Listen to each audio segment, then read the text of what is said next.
Well, they're going to be face-to-face in Manchester on July the 26th. They're head-to-head for BoxNation right now. They are Tyson Fury and Derek Chisora. Derek, you go first here on this one. As you look across the table and see Tyson there, just to give us your thoughts. He's done well. Became himself busy a little bit. I feel sorry for him because he didn't get the fight with David Haye. I know how that feels. You train all your hard, you invest so much money in it, and then suddenly it don't happen. And then you wonder what's going on, and then you lose focus out of boxing. You're not in love with boxing because somebody else's faults pulled out. Now we got a big fight in a couple of months' time in Phones for You in Manchester. His background, his hometown. Great fight for myself and for him. As my trainer said already, it's 1-0, and we have to make it a draw. And depends after when he loses a fight, how's he gonna come back? That's the most. Coming back is the hardest thing ever when you lose a fight. How do you come back from that? So an element of sympathy for you from over the table there after the Haye experience. What are your thoughts when you look across and look into the eyes of Derek? Hey man, we on TV? Hey mom, hey dad. Oh. No, I look over there and I see Derek Chisora. Same Derek Chisora who I fought before. Listen, he's had a few more fights. He's won some, beat some good men, been in with some good men. He's a man with a pair of gloves on. As I've always said, he's trying to come and take the bread out of my children's mouth, and I'm here to stop him. I'm like the man in his way, and he's the man in my way. So at the end of the day, we're going to go in there and battle it out and may the best man win. No hard feelings, nothing. Got respect for Derek Chisora as a fighter and as a person because he's done well for himself. But listen, I think I'm on a high level. I'm an elite fighter. I actually know that. And obviously we both think we're going to win, or we wouldn't be taking fights, would we? Because we're not going to walk into fights we think we're going to lose. I'm 100% confident in winning. Derek's 100% confident in winning. And when you've got two people like that, it makes for a good fuse. And when you get two fuses together, boom. So expect a good fight July 26th. He says he's going to see the same Derek Chisora as he saw and beat 3 years ago. How much have you changed in that time? That's what he believes. If he believes like that, that'd be amazing for me. But I know he's not stupid. Let's be honest. He's not saying that. He's not stupid. He knows what's coming. He might try and clown around and stuff like that. We know how he acts. When it gets tough in the ring, he likes to clown around to take the focus off the fight. But we're not up for that. We're coming to look for him, and we're going to look for him. We're going to find him. We're in a smaller ring. It's a smaller ring. It's not a big ring. We didn't ask for a big ring. We asked for a small ring. So we find him. He knows. He's saying that he knows what time it is. Seek and destroy. You've heard it from the horse's mouth, haven't you? It's up to me to be evasive, like one of them little fighter jets. Misses shots, counter, attack, game over. No matter how many shots you throw, the evasiveness of the jets, boom, it's out. Listen, I'm not here to talk bullshit. I'm here to talk reality. At the end of the day, this is a fight between two fighters, two professional fighters who's going to go in there, give it the best shot. Listen, I'm going to win. And why I'm going to win is because I always win. And I know how to win. And I've never lost a fight. So there we have it. That's why I'm going to win. And I'm going to show you how I'm going to win on the 26th of July. And I'm going to win in the 5th round by knockout. It's not going to be a referee stop contest. It's not going to be TKO. It's going to be a clean, correct, knuckles down knockout. How do you respond to that? You say you're going to win by a knockout. I say I want to win by a knockout as well. It's a great fight. What round are you going to do me in? I'll do you in the first round. That'll be nice. Easy payday and go home.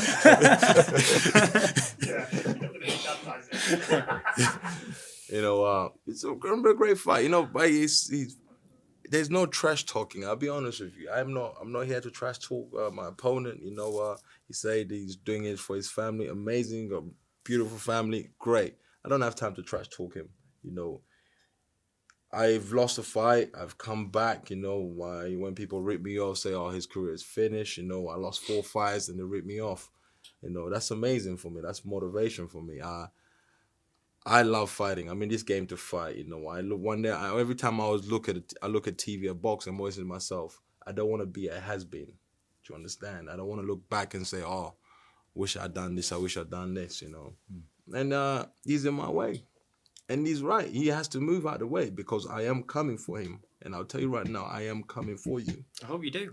But you always come to fight anyway, so it's going to be a good fight. 100%, I am coming for you. I'll be ready. Don't worry about that.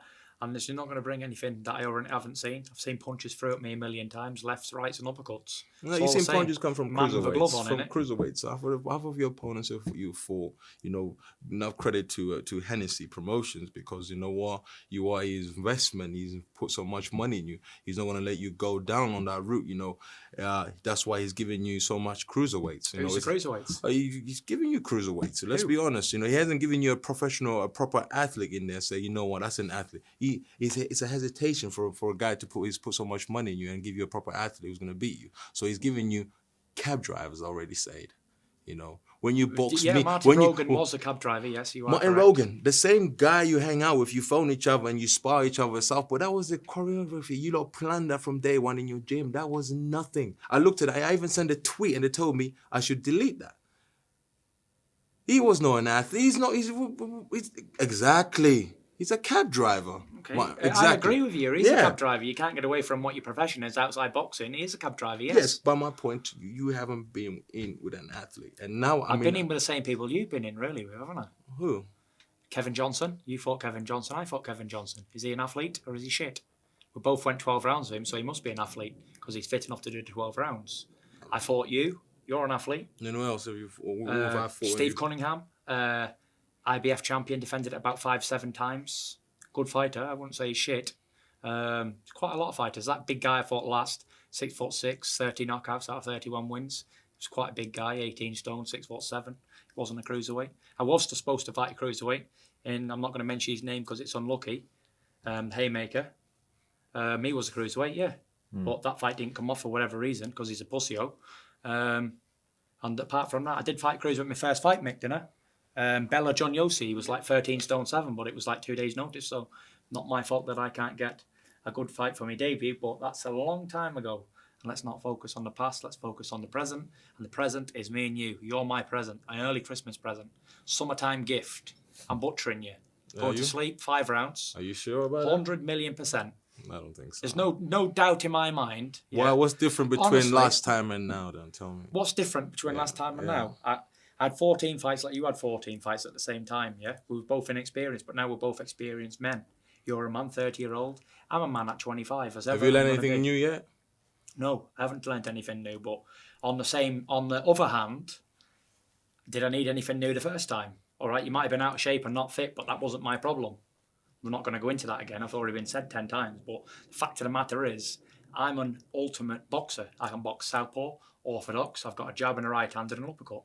And that's going to be more than capable for somebody of a Joe Frazier style, 6'1", who's going to come forward, mill away, try and wear me down. And let's face it, you're not a knockout concussive puncher, are you? I am coming for you. Don't worry. Don't worry. You about have to land 6 or 7 shots to do damage. And you're open for those 6-7 shots. Well, I hope you do bring the 6 or 7 because in the meanwhile, you will be countered and corrected and put in your space. Okay, we'll see. We shall see. Which I'm just going calculative. I'm not trying to thingy. I'm just trying to explain my point how the fight's going to go. I'll tell you the fight's going to go. Round 1, Tyson is going to come out, wheeling and dealing, ducking and diving, jabbing and jabbing, and Derek's going to come forward, cross-arm defence, trying to work the body, chop the tree down from the base, which is good advice, really. But when you're taking shots on the way in and you're moving, you might slip a few, but you get sick of slipping them after a while and you just keep walking forward. And I'll be working on my long-range shots from behind a nice jab. Fast, double and treble in the jab. Head's going to be going like a spring ball. Then you're going to be tasting the left so much, the right's going to come over. And that'll be it, really. Because I do believe, Derek, not talking you down or anything, but I believe that you're more shot-worn than when I fought you the first time. Do I sound like a person who's shot? No, you don't sound slurry one bit, but you keep hitting a brick with an hammer and it's going to break sooner or later, isn't it? And you've took a hell of a lot of shots. Your trait was taking punishment. Because you took a hell of a lot of shots off me the first time, a lot of shots off Hellenius, which I thought you beat, which you still took punches though, and then 12 rounds off of Klitschko, who's probably the biggest puncher in the world, and then Hay as well, all them big shots, they all take toll. Do they? Yeah. They're not taking toll yet. So when they do, I'll remember that's when I hang up the gloves. When you wake up and you're looking at me over here, you'll think, yeah, he was right. I remember. We shall see. This is an eliminator to be world champion. And like each of you, and you can say it to each other if you want, to make a case for you being the heavyweight champion of the world after this fight? I've been saying this from the past, it's not about I have to fight him to get to be a world champion. If it's a great fight, let it happen. If the public are not trying to watch a fight, even for no titles, let it happen. We don't need titles for people to remember a great fight, to be honest with you. It's only a thing which is up there anyway. For now, I'm just looking for a great fight. And Tyson Fury, world champion? Has a bit of a ring to it, doesn't it? A little bit of a ring to it. Tyson Fury, world champion. It's a sentence that people are going to start saying very shortly. I would like this to be the world title now, because I don't believe Vlad's going to fight. I think he's going to retire anyway. So instead of messing everybody around, he should just vacate the title and let me and Derek fight for it. And then Derek would have his chance to fight in another world title. Though he's going to lose, he would get his chance. But pitting him against me is like, I've said this on different occasions against different people, but it's a greyhound against a Labrador in a sprint. It's a wrong pitting. And I'm that big giant bridge that you've got to cross again, that you failed to cross last time. And your promoter, he's doing a good job. We're both getting paid well for it. But you've got to cross that mighty bridge again that you already failed. It's like Mount Everest that you didn't climb the first time, and you're going back for a second attempt. It's like trying to deadlift 350 kilo the first time, not making it, and not making it, and then trying for a second attempt, and it's not going to do it. I don't. My maximum was actually 250, but I won't be able to do that now. That's when I'm in peak training. Can I ask you again to talk about each other, and you go first of all. How much respect have you got for the unbeaten heavyweight across the table? He's done great. I always respect all my opponents. It's only when they're trying to disrespect me, that's when I go mad. He's done great. I'm not going to take everything he's achieved. He's doing great for himself. He's doing great for his family and stuff like that. He's done amazing. Don't worry. I've been watching him since we were amateurs. I watch everybody. I might act like I'm not interested, but I watch everybody. The Americans, the Europeans, I watch everybody. Amateurs, the guys are coming up. I watch everybody. I watch everybody who's in the heavyweight game, because you never know. There might be a point the money will be great, and you have to fight them. You have to watch how they think, and I know how he thinks. He thinks I don't know that, but I know what kind of person he is. My opponent has never boxed on the biggest stage. This would be an amazing stage. This would be a stage for him to light up. I know. 20,000. The biggest capacity he's ever had, I think, is 8,000. Probably even less, probably. Oh, no, 10,000, Dublin. But that was years ago, it wasn't. I was just a 6-rounder fight bill filler. But the most I've ever topped the bill about is probably